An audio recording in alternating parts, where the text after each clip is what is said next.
Prueba de audio, video, ¿se escucha? Satisfacción de tener entre nosotros a doctor Néstor Muchachoncín. Permítame contar una anécdota personal para presentarlo. Eran los años 1974, allá en Hechos, un amigo, el alumno mío, llegó a la casa a decirme que un profesor que estaba abandonando Ayacucho por la guerra tenía el libro Culturas Populares en el Capitalismo. En aquellas fechas era usual que Sendero Luminoso derribara las torres y teníamos a veces una semana, 2 semanas, hasta un mes sin luz, sin energía eléctrica.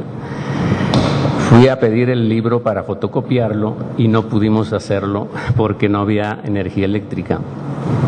Posteriormente, en 1989, un sacerdote jesuita llegó a casa, un gran amigo mío que acompañó a muchas víctimas de la violencia en esa guerra, José Carlos Lizán, y me dijo que una monja viajaba de Ayacucho a México y me dijo, ¿por qué no envías tus documentos para hacer el posgrado en la ENA? Este jesuita había pasado un tiempo en la ENA. Envié los documentos y a partir de venir a pude gozar de la docencia de doctor Muchachoncín y de su amistad. José María Rivas, un escritor peruano, diría, y yo parafraseo, que quizá la enseñanza del doctor García Pepini no quitó el mundo mágico, pero sí le dio muchos matices a mis creencias y es una oportunidad que yo aprovecho para expresarle ese reconocimiento. Presentarlo quizás sea porque la mayoría lo conoce, pero debemos decir que él es profesor de la Universidad Autónoma Metropolitana en el plantel Iztapalapa, en el Departamento de Antropología, dirige el programa de Cultura Urbana, que ya tiene más de 3 lustros y ha producido muchos libros, muchas investigaciones. Y también debemos decir que antes de irse a la UAM estuvo en la ENA con nosotros, ahí lo conocimos. Ha sido profesor en muchas universidades europeas, norteamericanas y sudamericanas. Es investigador nacional de excelencia, designado por el Sistema Nacional de Investigadores de México a partir del 1 de julio de 1985 en nivel 3. Voy a leer solo algunos de sus múltiples publicaciones. Él ha publicado La producción simbólica, teoría y método en sociología del arte, en siglo XXI, arte popular y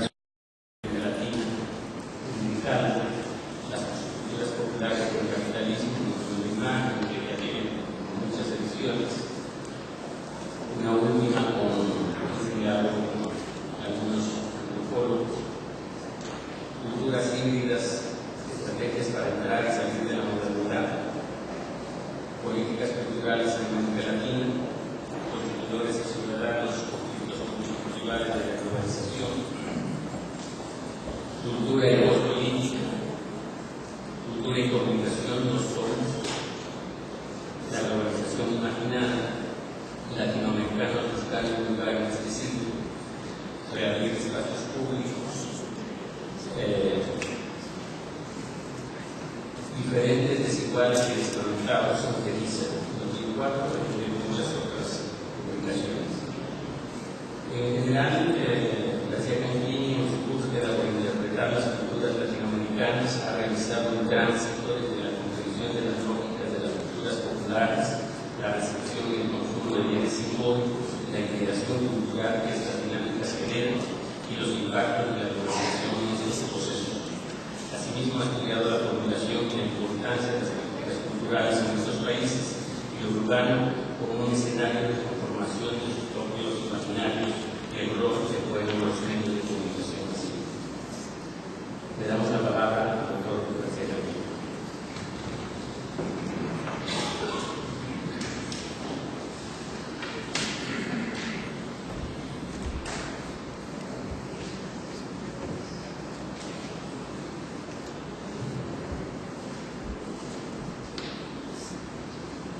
Muchas gracias por la invitación. Muchas gracias a Emilio por esta calurosa recepción y el gusto de reencontrarlo. Que hacía la formación, después de haber trabajado muchos años juntos, como parte, fue de los investigadores seleccionados en un concurso internacional del programa Urbana con sede en la UAM, pero luego tomó rumbos en la Escuela de Antropología y a veces para encontrarlo con problemas de apoyo. Me da mucho gusto también poder hablar de este solemne auditorio y en un lugar mucho más confortable que me pusieron la vez anterior cuando me dieron el doctorado honoris causa, porque tuve que subirme a predicar arriba. Creo que hoy podemos tener una conversación. Yo voy a hablar una conferencia, como me han pedido, pero sí me gustaría que destináramos un tiempo, si es posible, al final para un diálogo, dado que este tema, como casi todos los temas de las ciencias sociales hoy, pero especialmente de los territorios, territorializaciones, es sumamente polémico. Quisiera partir precisamente de dos posiciones que se han elaborado en las últimas décadas y que a mí me parecen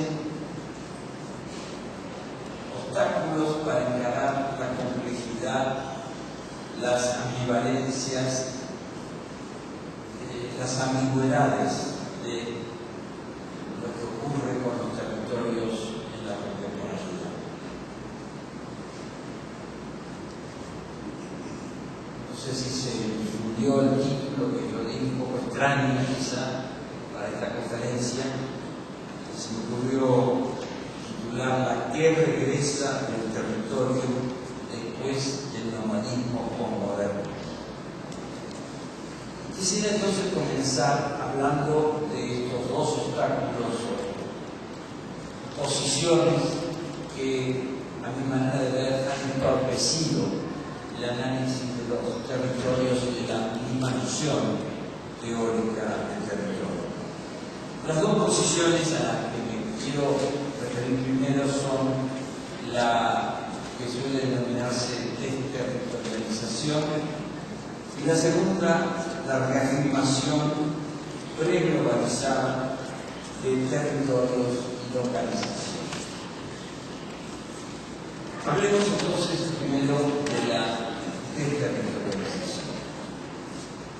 Ustedes saben que, especialmente a partir del pensamiento posmoderno, de obras como las de Deleuze y Guattari, se volvió un lugar común decir que vivimos en una época de desterritorialización, en la cual el modo normal de vida sería ser nómada. El posmodernismo y luego ciertos relatos sobre la globalización juntaron varias visiones de la contemporaneidad que volvieron un lugar del sentido común esta noción. Una de esas visiones es que la gente viaja mucho en la actualidad. La segunda, para decirlo rápido, es que las naciones se estarían acabando. Y la tercera es que las interconexiones entre sociedades distantes nos llevarían de las comunidades territoriales a otro tipo de comunidades, entre comillas, que algunos llaman comunidades virtuales o globalizadas. En las ciencias sociales se modificó el objeto de la investigación, por lo menos para ciertos analistas. Los viajes, más que las identidades locales, se volvieron el objeto central de estudio. Según James Clifford, decía a mediados de los años 90 en uno de sus libros, Lo normal ya no sería preguntar de dónde es usted, sino de dónde viene y a dónde va. Hay que reconocer que no faltan datos para sostener esta perspectiva. Quizás las naciones no desaparezcan inmediatamente, pero varios países latinoamericanos como Ecuador, México, Uruguay, en cierta medida Colombia, Argentina y otros, tienen una gran parte de su población extranjera. Creo que estos tres países que destaqué, Ecuador, México y Uruguay, tienen entre el 15 y el 20% de su población viviendo fuera del territorio en el que nació. Esto ya nos sugiere que la idea de lo nacional no coincide con los territorios identificados con los nombres de esos países. Por otro lado, si miramos hacia Europa, Francia siente cuestionada su cohesión nacional y su laicismo por los 5 millones de musulmanes que recibió y el fracaso de las políticas de asimilación. El Reino Unido cuenta con aproximadamente 1.600.000 musulmanes y España supera el 1 millón de musulmanes.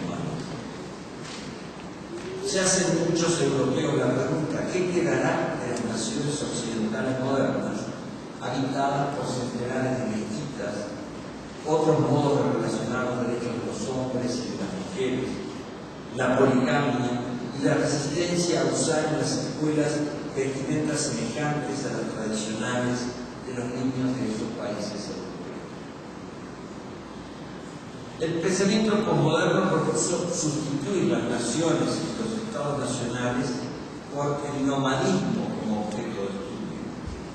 Y algunos sociólogos se han dedicado a amontonar los destierros, las migraciones y las expansiones turísticas para desacreditar al Estado-Nación y la cultura nacional como contenedores de la vida social y cultural. También las artes y la literatura encontraron en los viajes, ya fueran de turistas, exiliados, artistas en gira o migrantes, un estímulo para consagrar esa desterritorialización generalizada. En muchas obras y en programas de bienales, exposiciones y revistas, la mezcla de viajes, sin diferenciar su carácter, sirvió para despolitizar o desocializar la movilidad internacional y resbalar hacia un cosmopolitismo abstracto al que suele atribuirse un poder emancipador. Esa es una posición que queremos cuestionar, esta especie de nomadismo que todos habíamos perdido el sentido, o estaríamos perdiendo el sentido del territorio. La otra posición que surge en buena medida reactivamente es la que podríamos denominar la reafirmación preglobalizada de territorios y localizaciones. Frente a las teorías de la desterritorialización, hallamos evidencias de que sigue habiendo movimientos sociales organizados en torno a la defensa de territorios étnicos, nacionales o de otro tipo. Por ejemplo, dentro de las ciudades, movimientos de vecinos o bandas juveniles que demarcan zonas de actuación y las protegen como propias. Aún en los estudios sobre comunicación y tecnologías globalizadas, que son uno de los movimientos que más han impulsado esta idea de desterritorialización, se considera la importancia que ciertos actores o ciertas interacciones comunicacionales dan al territorio. ¿Cuál es la frase más citada en todo el mundo cuando se comienza a usar un celular? ¿Dónde estás? Estas dos posiciones, el nomadismo y la reafirmación preglobalizada de que sigue habiendo territorio, tienen en común en no hacerse cargo de las transformaciones que están ocurriendo en las experiencias actuales del territorio. Tendremos que preguntarnos entonces cuáles son las nuevas prácticas y los nuevos modos de representar las prácticas territoriales. Y ahora tenemos que usar las imágenes.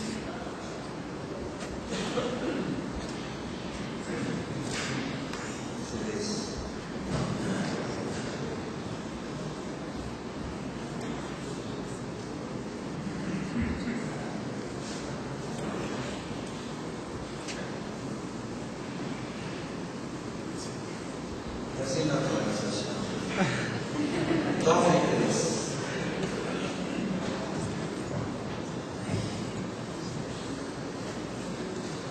No, esta página no. Sí.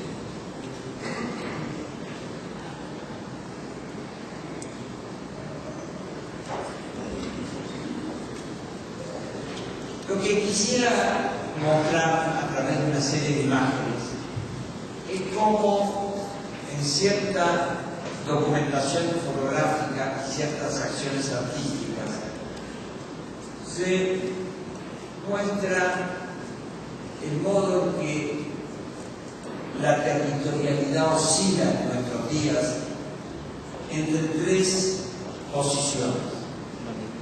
Una es aquella que piensa que las experiencias de territorialidad se caracterizan hoy por una pérdida de credibilidad en las naciones, los estados nacionales y en buena medida hasta en las regiones. La segunda posición en la cual oscila la experiencia de la territorialidad es la simple disolución de las fronteras, que correspondería bastante a lo que diríamos al comienzo como desterritorialización. Y la tercera cuestión que debemos afrontar es la irrupción de nuevas fronteras, nuevas delimitaciones rígidas y violentas de territorios.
La primera serie de imágenes que quiero mostrar corresponde a obras de un artista catalán, Antoni Muntadas, que es uno de los artistas contemporáneos que más han reflexionado sobre esta noción de territorio y sobre las pérdidas o transformaciones del territorio.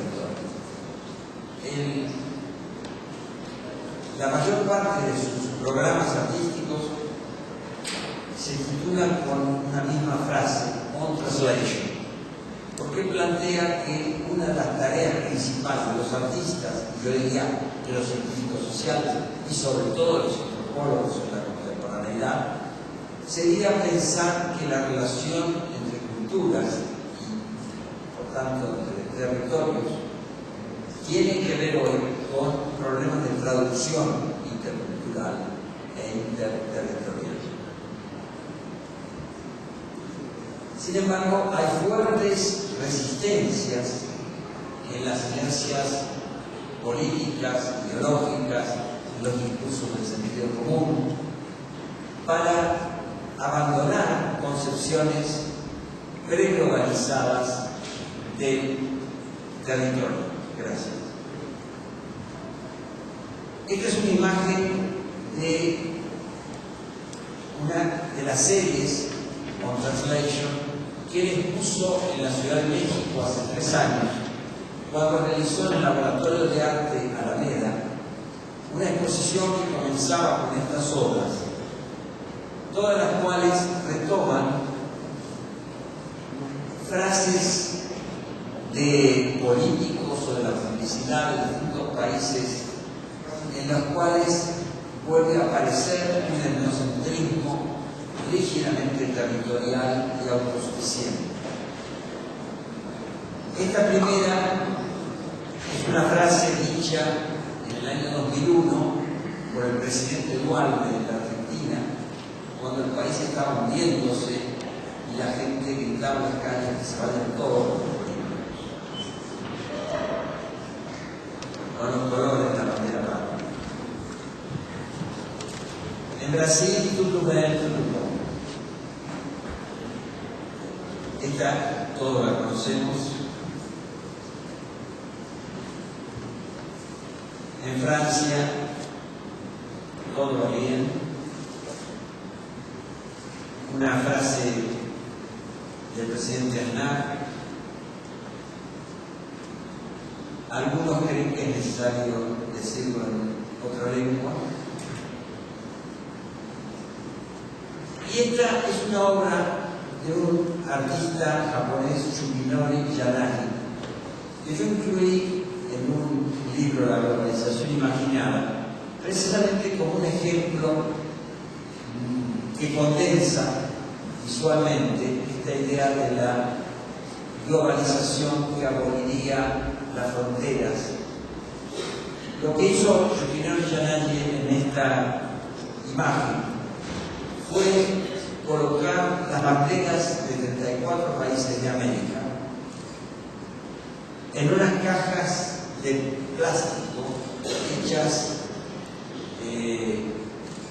con los colores de las banderas, con una mezcla de arenas y polvos de colores, que tenían además un componente especial que atraía a las hormigas que circulaban por los tubos que conectan las banderas.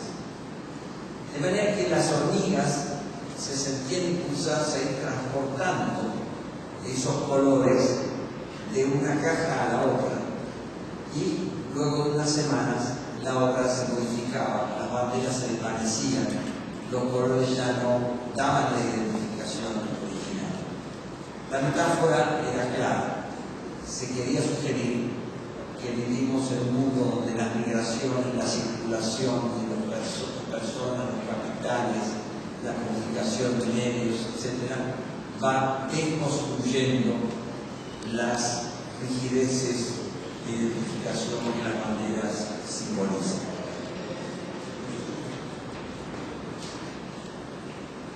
En noviembre del año pasado, cuando se festejaron los 20 años de la caída del muro de Berlín, se actualizó este discurso de que ya las oposiciones, los enfrentamientos, las demarcaciones rígidas entre Oriente y Occidente, entre capitalismo y socialismo, o países soviéticos, etc., se había derrumbado. Acabaría la Guerra Fría, el día en que todo quedó unido, escribió un periodista español. Hay toda forma de manifestar estos reencuentros, pero seguimos en un mundo donde hay otras fronteras, como esta de Corea, que existe desde 1953.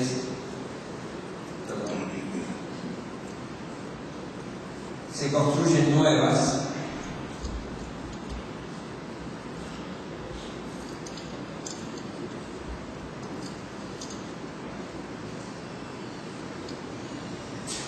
En la India, se atraviesa la provincia de Cachemira y llegamos al extremo donde México representa el encuentro y el desencuentro con Estados Unidos, el encuentro y el desencuentro de toda América Latina, a través de esta barra que se interna hasta el mar y que es vista con preocupación, con confianza, pero también con deseo por los migrantes que quieren cruzarla, o que al menos se asoman a ver qué hay del otro lado, en qué momento la vigilancia se va. Y termino con esta obra, esta primera serie, que es una obra realizada por un artista tijuanense, Ramírez Serra, y que colocó junto a las casetas de paso legales entre México y Estados Unidos que hay en Tijuana. Ustedes saben que el lugar, la frontera de mayor cruce en el mundo, actualmente unos 90 millones de cruces al año entre Tijuana y San Diego.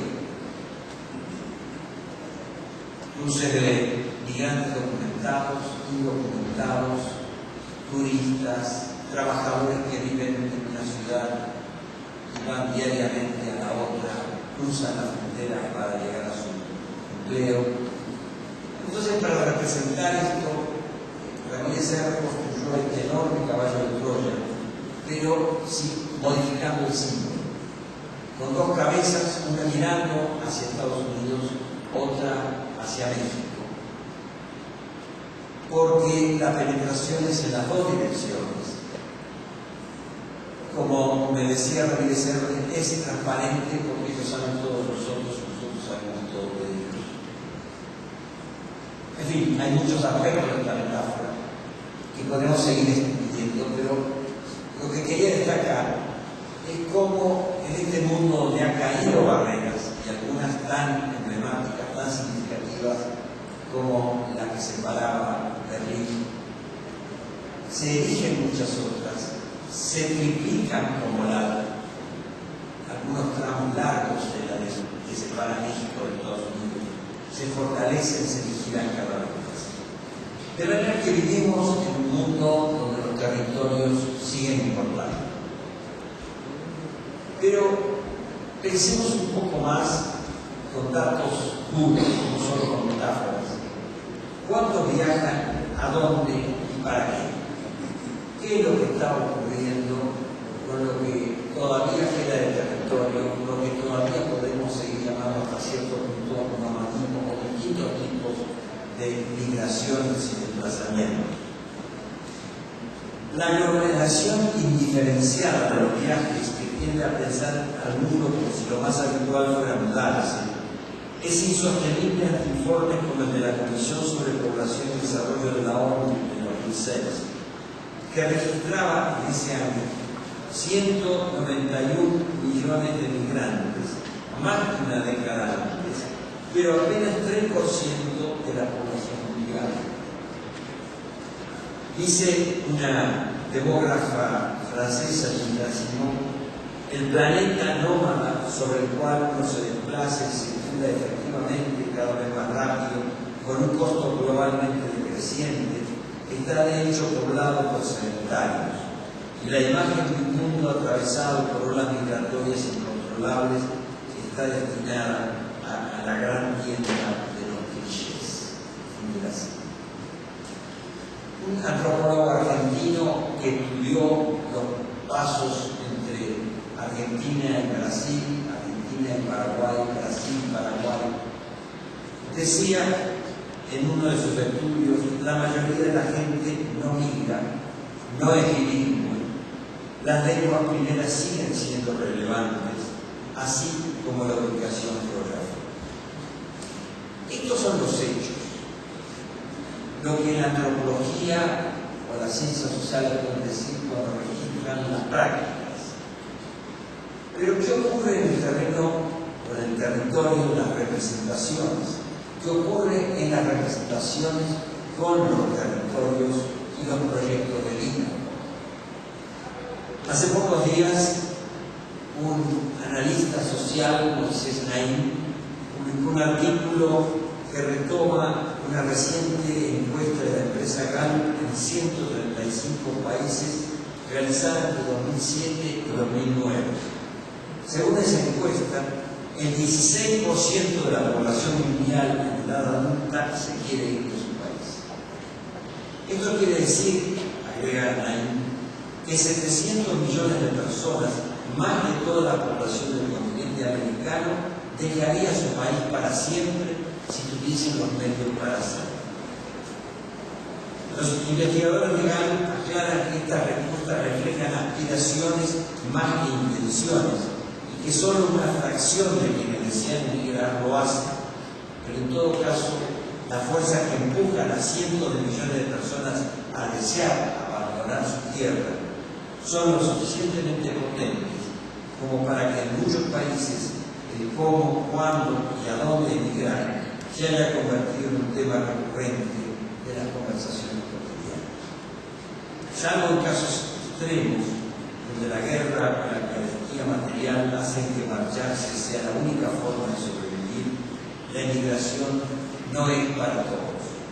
En general, quienes se aventuran a iniciar una nueva vida en otro país son los más jóvenes y los más educados. ¿Qué piensan los jóvenes mexicanos?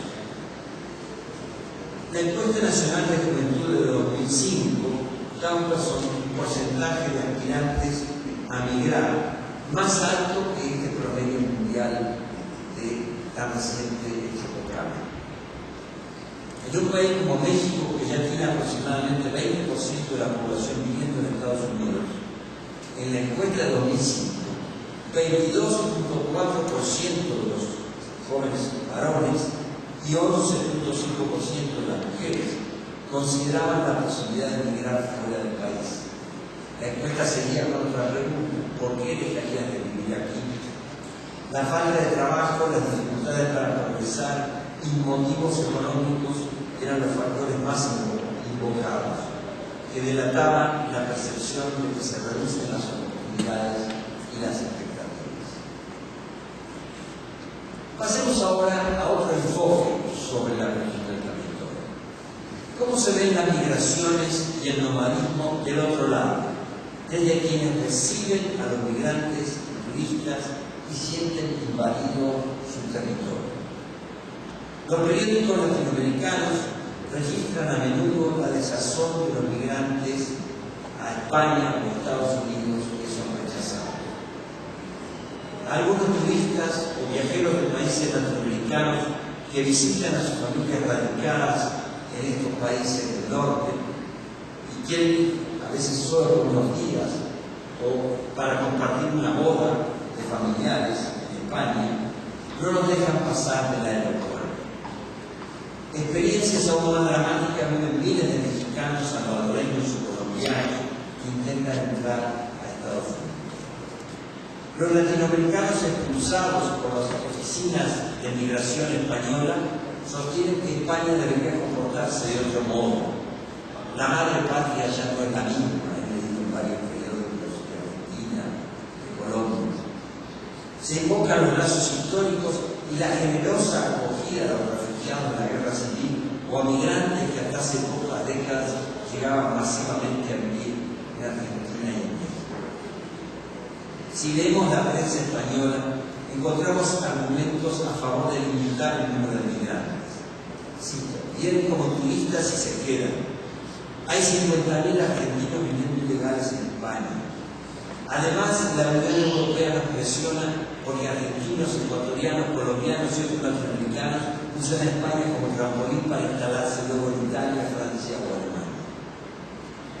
No es fácil atribuir a xenofobia estas razones si también las escuchamos, como me ocurrió, en el 9º Congreso Español de Sociología, realizado en Barcelona del 13 al 15 de septiembre de 2007. Y esas afirmaciones están basadas no en prejuicios, sino en investigaciones, datos duros y observaciones etnográficas que revelan otro tipo de experiencias con el territorio. Si estamos en una escena científica, cambia el lenguaje que acabamos de recoger del anterior. En las calles se habla de las amenazas que representa el crecimiento de migrantes latinoamericanos, africanos y asiáticos. Las ponencias de un congreso científico se referirán a desafíos. En los últimos 7 años, escuché decir en ese congreso, España recibió 3.600.000 extranjeros. O sea que a principios de esta década, cuando comenzó el siglo XXI, había menos de 1 millón y en 2007 tenían 4,5 millones de extranjeros en el territorio español. Los recién llegados compiten por los trabajos y por los servicios, ocupan plazas limitadas en guarderías y escuelas. Centenares de miles de migrantes llegan con otros estilos culturales, por ejemplo, modelos familiares distintos. Una ponencia de una socióloga decía: luego de que en las últimas décadas las mujeres españolas logramos laboriosamente mayor independencia, llegan otros con una organización familiar que subordina a las mujeres. En otra ponencia, los extranjeros piden la ciudadanía, pero si bien las sociedades más conservadoras apoyarán a los partidos de derecha como federal rural. Aún quienes estudian la discriminación con ánimo de comprenderla para demostrar su inconsistencia, reconocen que el aumento rápido de visibilidad de los migrantes, los relatos mediáticos sobre delitos cometidos por migrantes y la utilización violenta de confrontaciones interculturales no facilitan diferenciar el impacto que tienen extranjeros de distinto origen sobre la sociedad española. El desarrollo reciente de la investigación sobre migraciones representada en ese Congreso por 36 ponencias no logra competir, aún cuando sea mucho más razonado y objetivo, con los datos e imágenes con que diariamente los medios masivos europeos alarman sobre los riesgos de los diferentes, los que viven irregularmente, y fracturan la supuesta homogeneidad de la sociedad española o europea dentro de los territorios nacionales.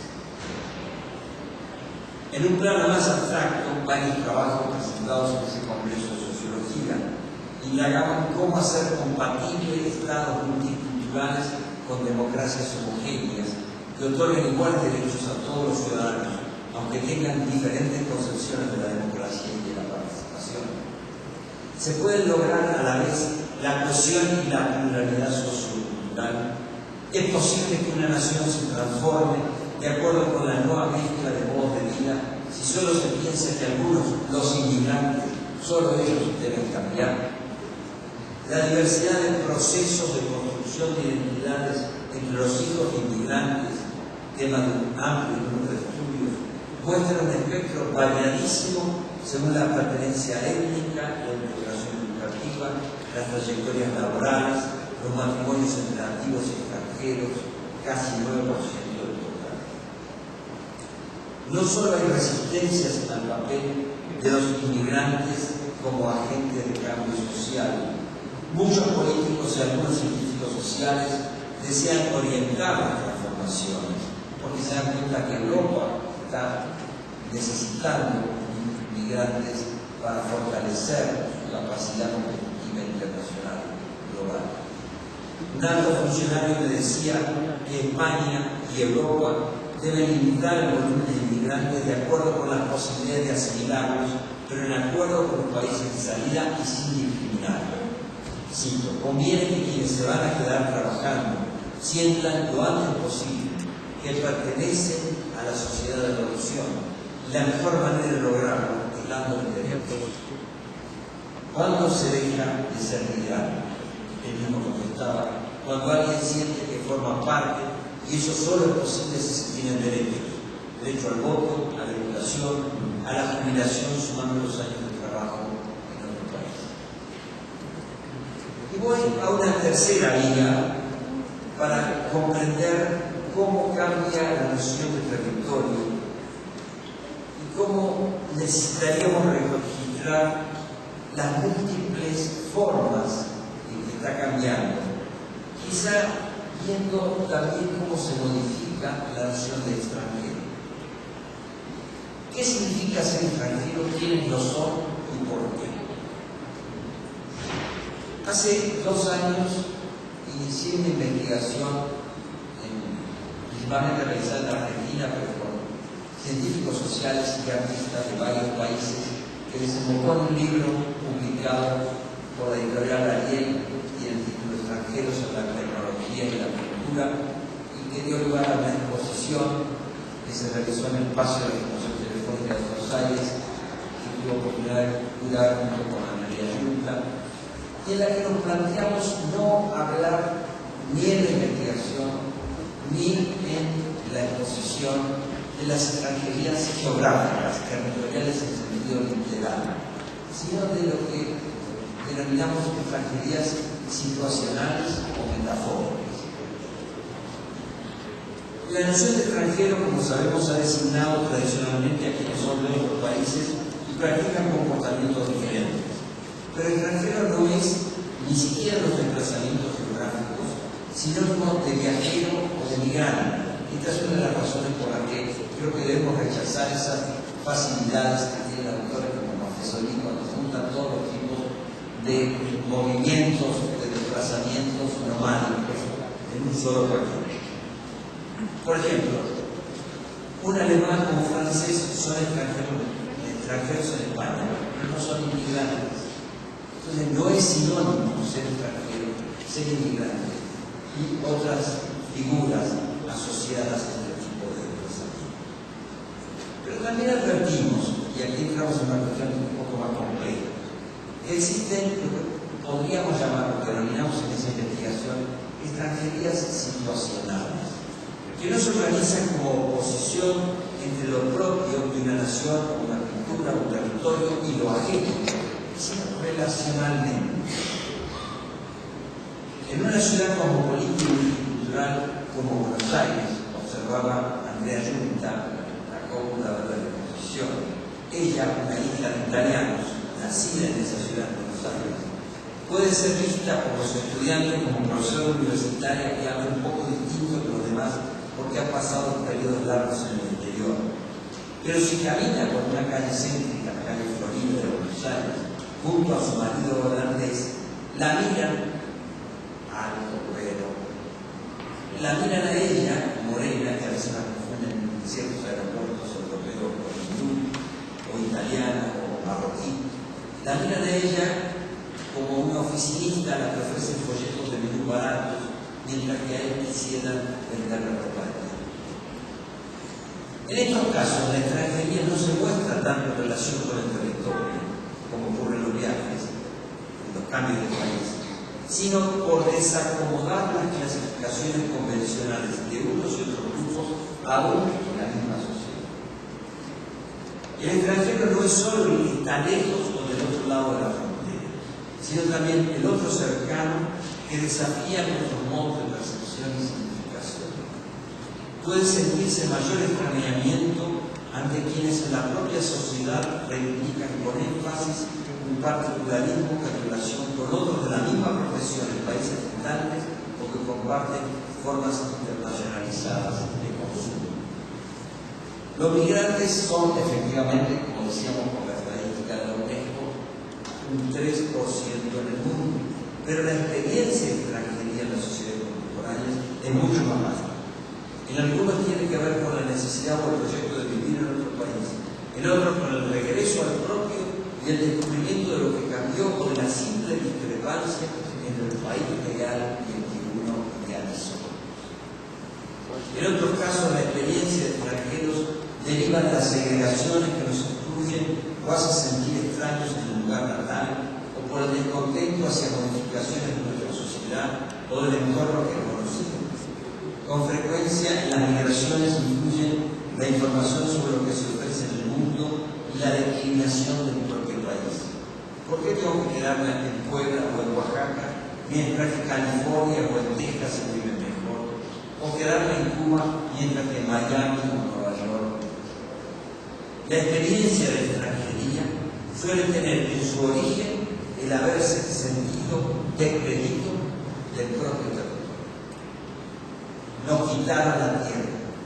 Esta ciudad ya no me pertenece. Aquí no hay trabajo. Ningún partido nos representa. Eso es las extranjerías metafóricas. Las experiencias como extranjero en otros países y en el propio se amplían al detenernos en recientes situaciones de extrañamiento ante lo ajeno.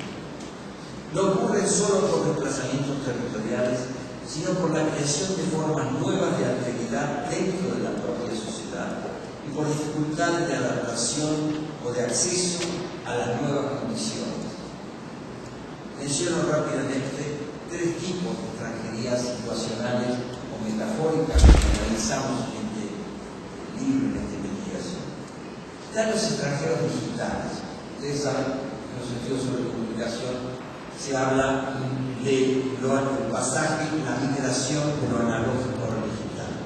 Los jóvenes se mueven como nativos respecto de las nuevas tecnologías, en tanto los adultos las vivimos como extranjeros, porque debemos aprender una nueva lengua que nunca llegaremos a hablar, a usar con naturalidad, y experimentamos las viejas habilidades como inferiores. Se habla también de extranjeros nativos. Muchas experiencias, relatos que recogimos en obras de artistas, aparecen los disidentes, los exiliados dentro de la propia sociedad, como algunos ya denominan insiliados. Quienes salieron del país y al regresar luego de unos años se sienten desvinculados ante los cambios.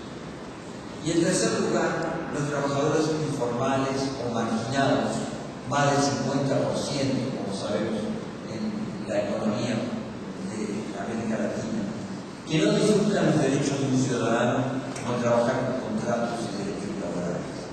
Luego actúan como extranjeros respecto del orden legal y oficial. Realizan transgresiones individuales, redes colectivas de trabajadores indocumentados, comerciantes sin permiso que no pagan impuestos. Y observamos algo parecido a esto que ocurre en la producción, también en el consumo. La piratería de discos, de video, de software, son modos de colocarse en cierto sentido como extranjeros del orden legal nacional, pero para poder tener acceso a recursos culturales del propio país y también internacionalizados. ¿Cómo incorporar a la teoría actual sobre el territorio las modalidades empíricas o imaginarias de la territorialidad? Una antropóloga española, Beatriz Nathan Cruz, ha dicho que, dada la gran movilidad y tecnificación del mundo actual, hay que tener en cuenta la diferencia entre un territorio de origen y vivencias legítimo y un territorio apropiado a través de los múltiples medios que nos proporciona la actualidad. De ahí que a ella le resulta sugerente seguir usando la clásica afirmación que dice: las fronteras físicas o administrativas no tienen por qué coincidir necesariamente con las fronteras culturales o de producción socioeconómica. Debemos discernir entre territorios imaginados y lo que ellos llaman territorios de paz. El territorio clasificado como imaginado posibilita apropiaciones simbólicas de un lugar o un sitio sin que necesariamente hayamos estado allí o solo porque lo hayamos visto temporalmente.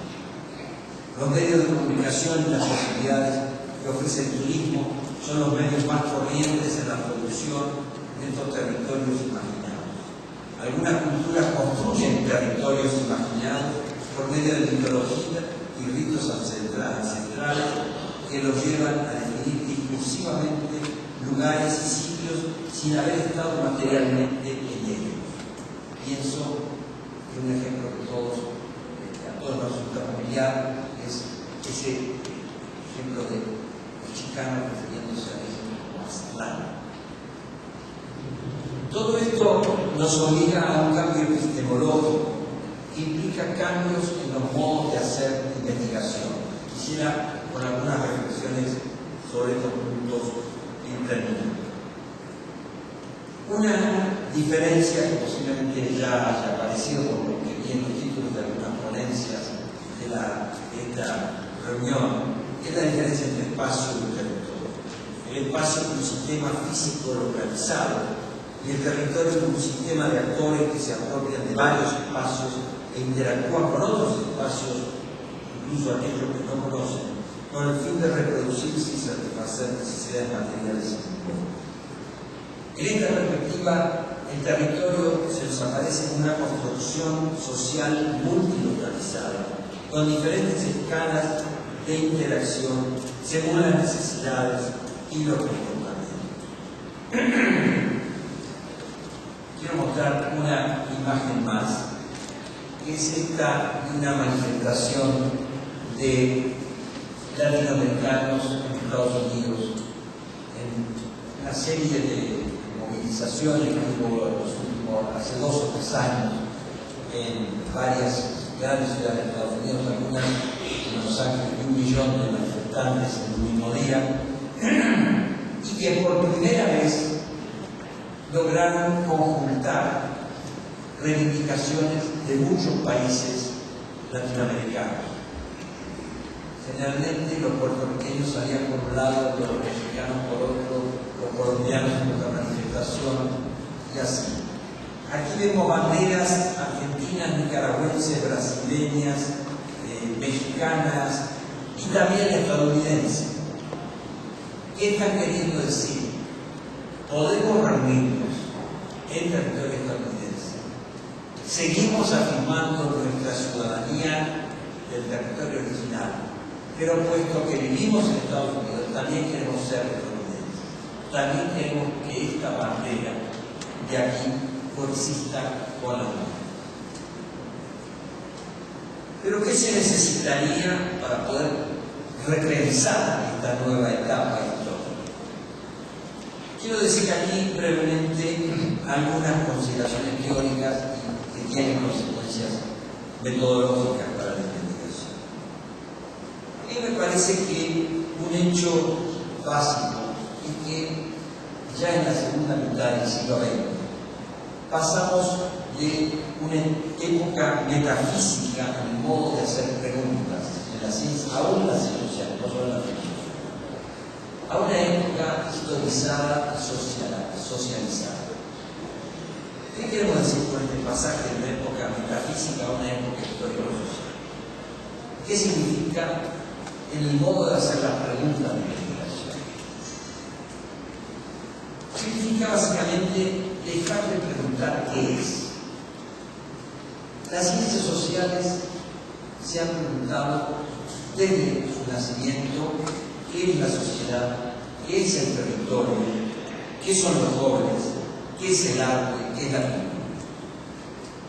Para caracterizar a cada uno de estos objetos de su estudio, ya sabemos desde hace mucho tiempo, gracias a la ciencia social, hay que historizarlos.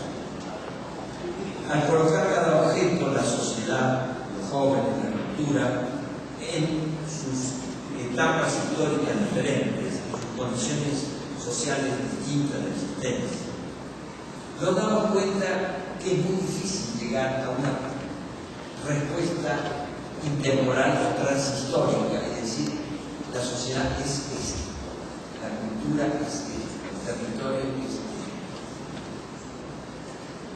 Lo que cae junto con esta pregunta por qué es un cierto tipo de averiguación sobre la identidad. No es que la identidad no siga siendo importante, y sabemos en qué grado lo es cuando hay tantas fronteras nuevas que se siguen eligiendo y tanta gente que muere por la identidad. Pero quizá hay una mutación histórico-epistemológica en los modos de hacer identidad y de hacer interculturalidad y de conocer ambos procesos. Y esto exige, me parece, cambiar las preguntas y en parte modificar las disciplinas con las que tratamos de responder esas preguntas. Para mí un cambio paradigmático es, en el modo de preguntar, es el que he encontrado en los estudios sobre teoría del arte. Hay varios sociólogos del arte, trajo una autora francesa que parece la que mejor ha desarrollado esto, Nathalie Pinnick, que dicen ya la pregunta no es qué es el arte, sino cuándo es arte. Del mismo modo, yo sugeriría preguntar no qué es el territorio, sino cuándo es territorio. No qué es la sociedad, sino cuándo es sociedad. No qué son los jóvenes, sino cuándo es jóvenes.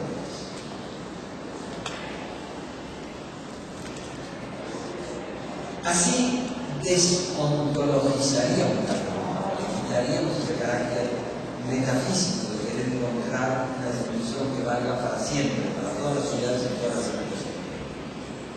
Sin embargo, tenemos muy pocos conceptos para trabajar en la investigación en esta nueva pregunta. Dejamos de preguntar qué es y pasamos a preguntar cuándo hay sociedad en la historia, pero este nuevo modo de preguntar supone todavía que existiría algo llamado sociedad o territorio o jóvenes. Nos hemos dado cuenta que las variaciones de lo que llamábamos con nombres identitarios cambian no solo por la historia, sino por el tipo de actores que intervienen y la escala de su operación. Quiero dar un ejemplo. Estamos ahora tratando de hacer una nueva encuesta nacional sobre jóvenes en México para aplicarla en 2010. Se hizo la primera encuesta nacional en 2000, está el libro publicado, otra a la que ya me referí en 2005, y ahora estamos reuniéndonos en la UNAM, investigadores de varias instituciones, para diseñar una nueva encuesta. Parece que vamos a seguir aplicando el mismo rango de edades que se ha manejado en las encuestas anteriores, de 12 a 29. En México se ha decidido que los jóvenes son de 12 a 29. Pero cuando vamos a la literatura europea, por ejemplo, en España, muchos investigadores sostienen que hay que extender la juventud hasta los 35 años. ¿Por qué? Porque es la edad en que muchos todavía siguen viendo los padres. Ustedes se dan cuenta cómo esto modifica el sentido de ser joven. Y lo modifica en el sentido en que empezamos a conocer las condiciones en que se puede ser joven o dejar de ser. O sea, la pregunta no es qué es ser joven, no hay ciertos rasgos biológicos, cierto sentimiento identitario, no, son condiciones socioculturales muy concretas, socioeconómicas, que deciden cuándo hay jóvenes.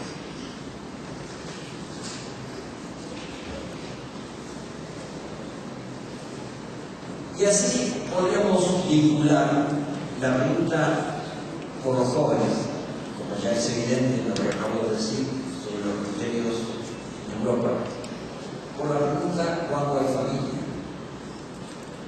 Tradicionalmente hemos pensado hay familia cuando un grupo vive en una casa como consecuencia de un proceso asociativo y reproductivo, o aunque algunos se fueran de la casa, con los hijos regresan periódicamente y articulan su afectividad, o ahora familias que se reforman luego de un divorcio y con hijos de cada miembro de la pareja original por separado, o migrantes de una familia pero que se reencuentran periódicamente en la casa de origen, la casa de los padres. Pero también podemos preguntarnos en la época de las comunicaciones masivas y parcialmente desterritorializadas, ¿cómo se comunica la familia? ¿Y cómo se reorganiza la noción de familia en relación con la comunicación? En la visión que yo llamaría predigital de la familia, la comunicación ocurría dentro de la casa, allí se tomaban las decisiones y se reafirmaban diariamente los vínculos. Ahora los distintos miembros de la familia, que pasan poco tiempo en la casa, toman decisiones a lo largo del día, se reaseguran que están bien y cómo van a seguir a través del celular. Cuestiones centrales como la factura del hogar se resolvían en función de si había padre o solo madre, cuando aportaba cada uno la economía material y afectiva de la casa. Ahora la vida de la familia se distribuye en la ciudad. La agencia es redistribuida entre los miembros de la familia en negociaciones más horizontales y tomadas a distancia. ¿Dónde estás? ¿A qué hora regresas? Esto tiene consecuencias metodológicas que estamos viendo en este momento en el diseño de la encuesta nacional de jóvenes, que no puedes contener las mismas preguntas exactamente que en 2005. En 2005 casi no había redes sociales, no había Facebook, se usaba mucho internet, casi no había celulares. ¿Cómo formular preguntas que permitan comparar lo que ocurre hoy en distintos que repetir algunas que hicimos en 2005 y 2000, pero hay que inventar otras. ¿Cómo preguntar en una encuesta para diferenciar la pregunta que tiene que ver con la vivienda-hogar de las redes de comunicación y aparatos de uso personal? ¿Cómo relacionar la extensión territorial del ámbito de desempeño de las estructuras familiares tradicionales? ¿Qué tienen que hacer las disciplinas para reorganizarse, recolocarse en esta nueva etapa? Antes las preguntas sobre el funcionamiento de la sociedad las contestaban disciplinas territoriales: la demografía, la historia nacional, la historia de la ciudad, la antropología de la comunidad local, la sociología de territorios específicos, la sociología de la familia, la sociología de la fábrica, la sociología de la estructura agraria. Ahora necesitamos también esas visiones, pero además las disciplinas que analicen comunicaciones y redes, no solo territorio físico. Antes había conocimiento organizado según territorios físicos: nación, familia, ciudad, y algunos territorios simbólicos como los campos culturales, que estaban referidos casi siempre a territorios físicos. El campo del arte, por ejemplo, se estudiaba en una nación. Los mejores estudios de sociología de los campos artísticos, como se refieren al arte de Francia, a los museos de Francia. Hoy necesitamos redefinir cuándo hay territorio. No solo cuando existe un ámbito físico delimitado, una ciudad, una nación, sino cuando procesos históricos y sociales siguen interactuando a través de comunicaciones a distancia, migraciones, redes digitales, o crean nuevas interacciones que, a falta de un término mejor, seguimos llamando comunidades no desterritorializadas, sino con una expresión que ha desarrollado precisamente el investigador Daniel Mato: comunidades transterritoriales. Termino con el título de un libro de poemas de un gran poeta mexicano, Antonio del Toro. Hoy la pregunta es, como titula su libro, ¿hacia dónde es aquí? Muchas gracias.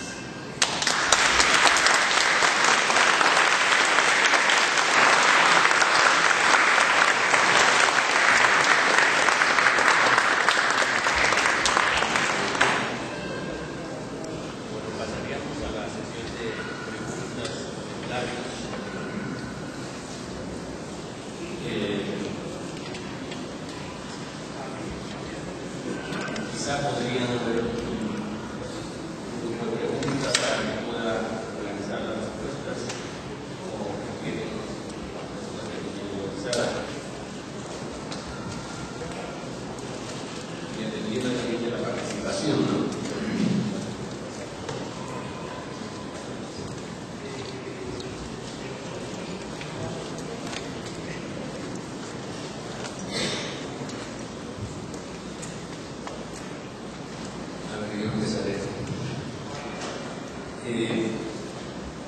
Estaba pensando que esta noción de extranjería situacional,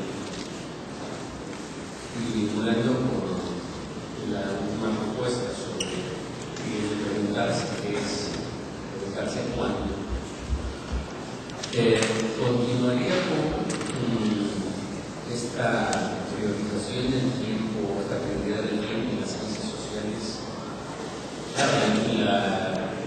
La pregunta por el tiempo tiene que ver con lo procesual y desesencializa los componentes sociales, digamos, la marca, incluso disciplinar, la antropología, la tutoría, etc. Porque cuando uno habla de identidad, puede hablar también de identidad de términos procesuales, es decir, no solo de identidad descriptiva, sino una identidad estratégica, buscando construir más que rememorando. Hay otras categorías como nuclear, alteridad, etcétera, que se han ido también trabajando en términos históricos, pensando en que alguien que es vecino, una comunidad vecina, en determinados momentos, ciertos conflictos desarrollan antagonismos mucho más fuertes, y alguien que era indiferente o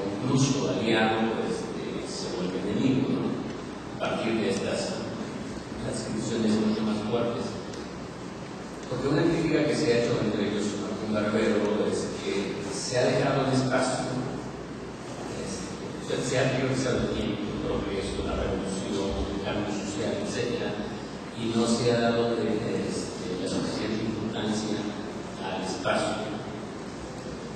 Entiendo que no es posible estudiar el tiempo, sin espacializarlo y al inverso, porque ya el tiempo ancla, se concretiza en espacios sociales, geográficos, y actores. Pero aún no entiendo muy bien la pertinencia de privilegiar o escoger esta teoría situacional para incluir procesos en los territorios, los actores, los actores sociales.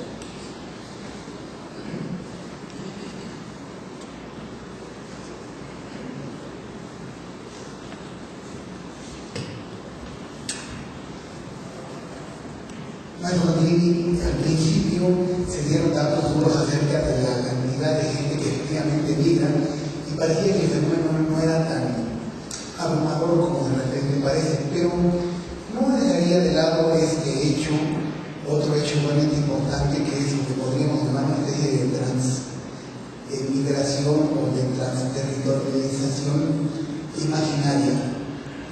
Tenemos un ejemplo reciente, la película Avatar. Obviamente, todo parece indicar que basta ser la película más vendida, más visitada en toda la historia y que se ve en todo el mundo. La gente no necesita ir a Estados Unidos o vivir, no necesita vivir en Pandora para acceder de una manera inmediata a modelos, a formas, a imágenes que están, en este caso especialmente, están en gran medida completamente territorializadas. Pandora no existe, claro que implica ciertas formas, ciertos modelos, pero en principio es un lugar que no es ningún lugar, pero curiosamente está en todos lados. Y esto genera una especie de transterritorialización del imaginario. Le diría un ejemplo muy peculiar, pero que no es secundario porque es la historia, podríamos decir, de todos los productos de las imágenes o de los videojuegos, del cine, del videoclip, al cual tienen acceso las masas más amplias de la juventud, sobre todo en todos los países. Bueno, entonces, para acabar, la pregunta sería: el hecho de la migración efectiva no sería hasta cierto punto un factor que no alcanza a responder este problema de una especie de migración imaginaria.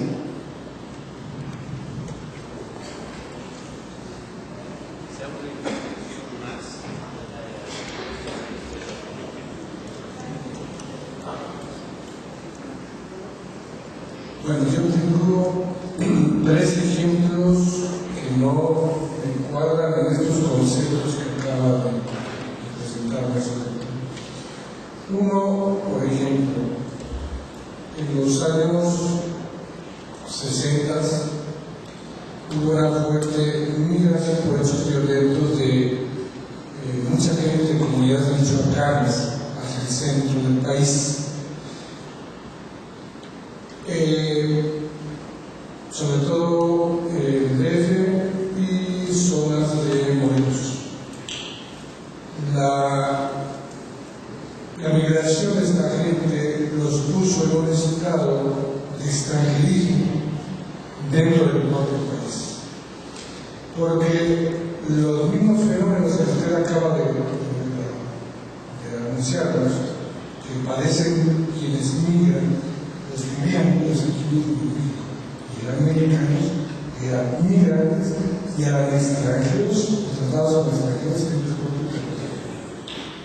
Un segundo ejemplo, que también no me cuadra, es en los años principios de los 70, finales de los 60, 70, hubo la construcción de la presa Cerro de Oro. Y eso llevó a pueblos completos a ser desplazados obligadamente a los Panamá. Condiciones totalmente diferentes a sus formas de producir y entregaban en tiendas por mayor, pero ellos se sentían totalmente ajenos a la nueva cultura que se les obligaba a aceptar, porque ellos nunca habían producido naranja, ellos nunca habían producido hule, ellos nunca habían producido una serie de cosas que producían en su tierra original. Y finalmente, otro ejemplo que me viene a la mente es entre Puebla y Guerrero hay una comunidad que vive diariamente conectada a Estados Unidos. Su vida, y eso es de manera muy aceptada por ellos, con toda la tecnología que usted hablaba ahorita, virtual y no virtual, conectada. Haga de cuenta que es una puerta a Nueva York, ¿no? Ellos están desde que amanece hasta que anochece, viajes, entregas, emails, la radio, todo conectado con Nueva York. Ellos se sienten extranjeros en su territorio, o sea, en el país, ¿no? Digamos, porque viven la vida de Nueva York en una vida mexicana. Son tres ejemplos que no sé cómo ubicarlos en lo que acabo de decir.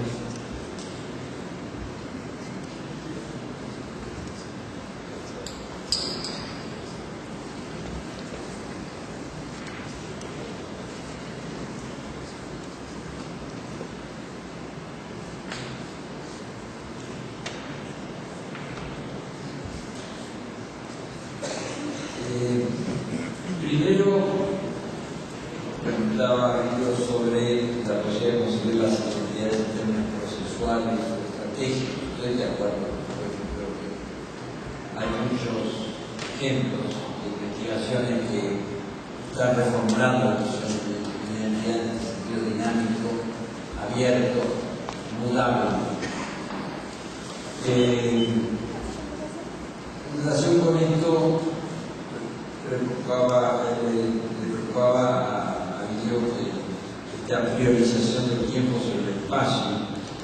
Me preguntaba cómo entendemos tiempo y espacio en las extranjerías situacionales.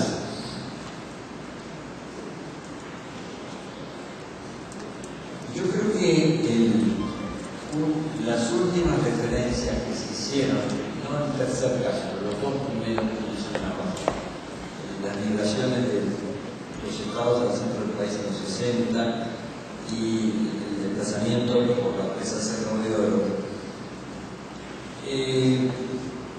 son extranjerías situacionales, en el sentido de que personas que han asistido a la escuela primaria, quizás secundaria en México, que han tenido los mismos libros de texto que tenían en el resto del país, que han recibido una misma historia, quizás con énfasis regional, pero han compartido una nacionalidad, se desplazan a otro territorio y se sienten extraños.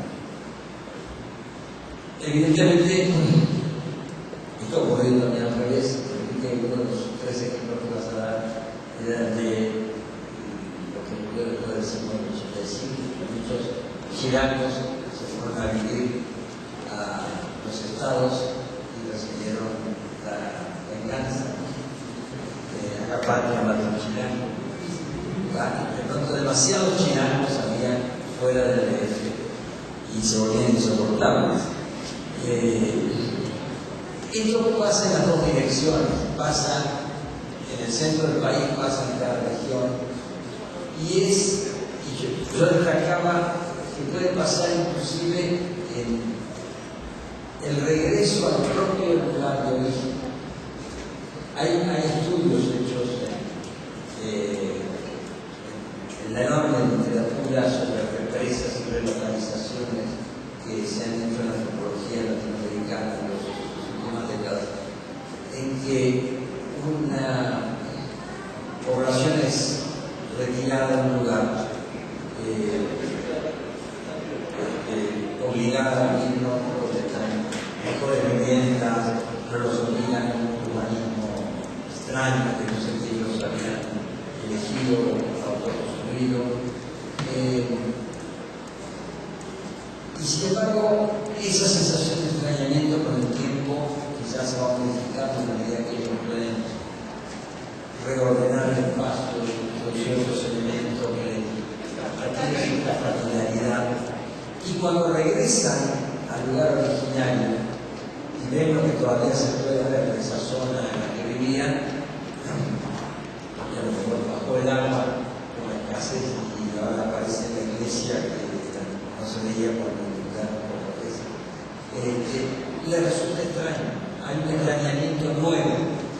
Creo que quienes hemos salido por razones de exilio de un país o por otro tipo de migración y regresamos 10 años después y encontramos grandes transformaciones, empezamos a sentir ambigüedad, reencontramos códigos con los que nos comunicamos, sintonizamos rápido y otros que no entendemos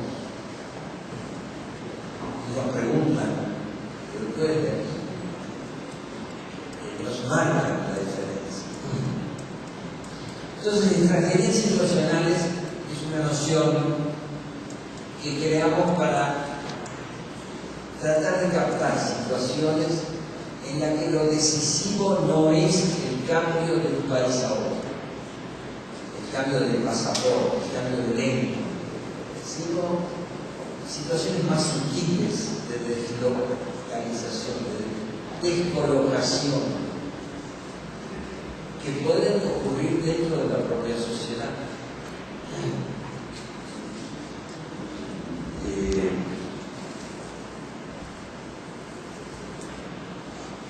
Se me preguntaba, volviendo a la relación de espacio-tiempo, es evidente que en estas situaciones ambivalentes tenemos que hacer intervenir factores espaciales del movimiento del lugar, la relocalización, la población por la represa, una migración, y el aspecto del tiempo, que es lo que ha ocurrido en un lugar y en otro, a medida que uno estuvo ausente, regresa, se reencuentra, pero se reencuentra no del todo, tiene que decidir si quiere volver o no volver. Vuelvo a una sociedad que no es la que había guardado mi memoria y era la que extrañaba. Entonces, las nociones de espacio-tiempo deben articularse constantemente, o las dimensiones del espacio-tiempo deben articularse para no aislar ni la simple memoria, la historia, ni la organización físico-espacial. La otra pregunta hablaba sobre la territorialización imaginaria y cómo la migración efectiva, física, territorial,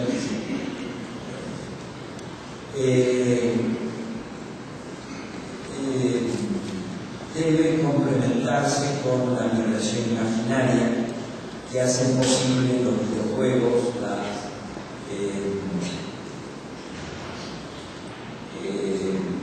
distintas formas de comunicación audiovisual poco territorializadas o multiterritorializadas que nos enlazan con muchos otros. Las redes sociales, Facebook, MySpace, etc. serían otros de los ejemplos quizá más elocuentes todavía en los videojuegos y que tienen que ver con una cuestión que creo que no es el tema tampoco de nuestro simposio en estos días, pero que se toca, que hay que al menos citarlo, que es la cuestión de los distintos capitales culturales con los cuales nos habilitamos para participar en el mundo cultural.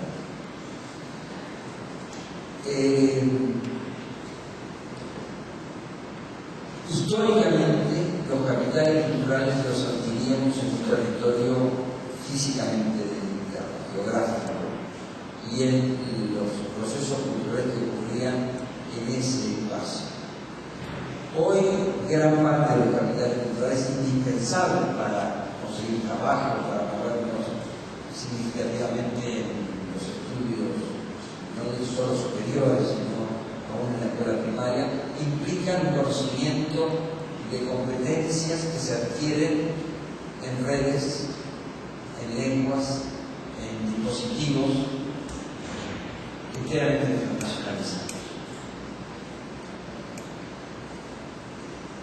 Yo no sé si llaman siempre transterritorialización imaginaria, sino a veces imaginaria, que sería en el caso de los videojuegos o de ese tipo de construcciones simbólicas ficticias, ciudades que no existen, países que no existen, o que han sido retocados, rediseñados para hacerlos en cine, pero también transterritorializaciones muy concretas que tienen que ver con aparatos, con objetos que compartimos internacionalmente y que nos pueden hacer sentir en casa,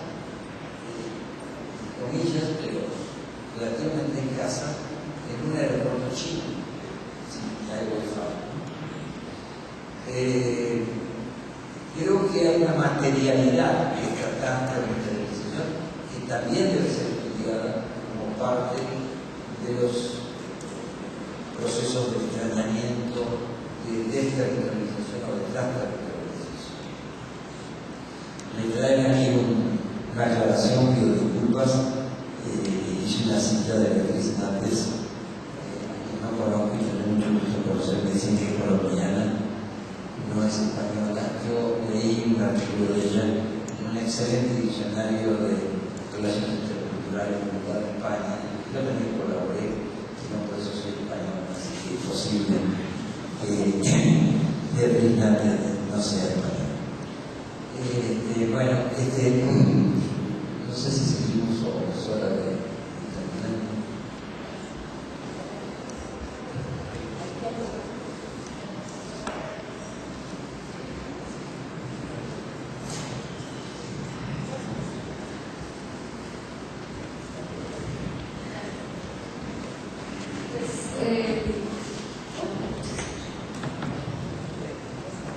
Básicamente quería preguntar acerca de como la jerarquía de los migrantes o los tipos de migrantes, pues que hay en los diferentes, hay 6 espacios, territorios en los países, los diferentes países. Un ejemplo quería poner como la migración de los estadounidenses aquí en México. En términos de, hay una diferenciación muy grande frente pues, al mexicano que se va a Estados Unidos a trabajar, sobre todo los estadounidenses que están en etapa de mediación de su decisión mexicana y otros por ejemplo Jalisco o el Guanajuato.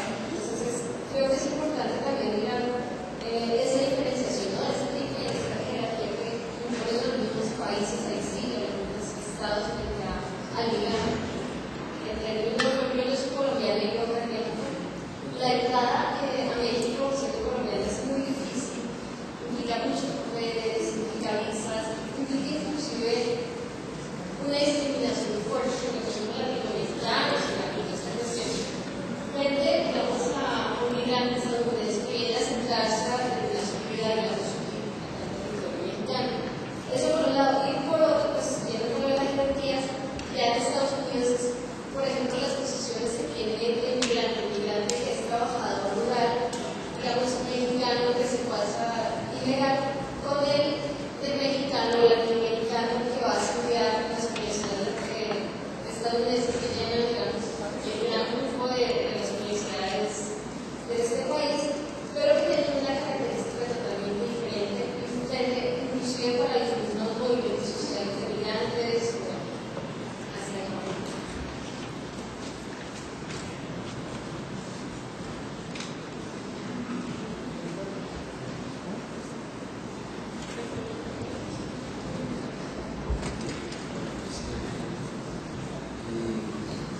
Sí, estoy de acuerdo. Yo ya no quise más que tomar como ejemplo, que fue un ejemplo largo de migraciones, no quise entrar en mayores detalles. Me interesaba tomar algunos aspectos de la complejidad y una parte de la diversidad de las migraciones, migraciones territoriales y metafóricas para complejizar nuestro territorio. Estoy de acuerdo con lo que dices de las distintas formas de discriminación que que están acentuándose cada vez más en el mundo. Y yo creo que tiene mucho que ver con la intensificación de la violencia social. Critiqué la generalización banal del nomadismo, pero esto no quiere decir que no haya un impacto, como también se decía, por ejemplo, mayor que el del 3% de los migrantes efectivos del conjunto de la población mundial, y que se concentra sobre todo en los países del norte. En el sentido, México forma parte, por receptividad migratoria, de países del hemisferio norte, no solo por los generales. Y todo indica que se van a ir acentuando estos filtros, estas discriminaciones. En Europa hay proyectos ya muy avanzados en la Unión Europea para establecer visas azules o visas con colores preferenciales y tratar de que esa necesidad que tiene el continente europeo de mayor población de aquí a 2050 se cubra con quienes tengan ya nivel universitario de estudios, no tengan antecedentes penales, en fin, a través de un conjunto de seguimientos de antecedentes en los cuales el tiempo, la historia es muy importante para hacer posible o no los desplazamientos espaciales. México mismo forma parte de estos sistemas de filtración. Protestamos mucho y con razón por la discriminación en la frontera con Estados Unidos, pero México discrimina a los que viven de Centroamérica o más al sur, su frontera chapareña. Entonces, vivimos en un mundo jerarquizado que se va a agudizar posiblemente sus discriminaciones, su segregación, a causa de la contradicción del capitalismo, que creo que es una palabra que no mencioné en la obra, y de la contradicción de la globalización, que es un sistema de interdependencia, la globalización es un sistema de interdependencia planetaria que nos ha vuelto a todos mucho más dependientes de los más alejados, pero que no es una interdependencia ni equilibrada ni igualitaria.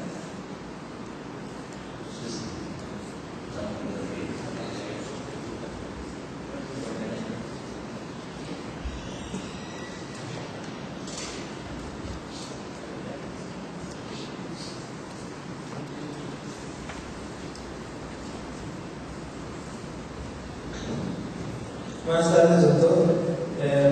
Mi pregunta va encaminada a aclarar algunas cuestiones sobre la idea de extranjerías situacionales, porque me da la impresión de que se refiere en ciertos aspectos a cuestiones de identidad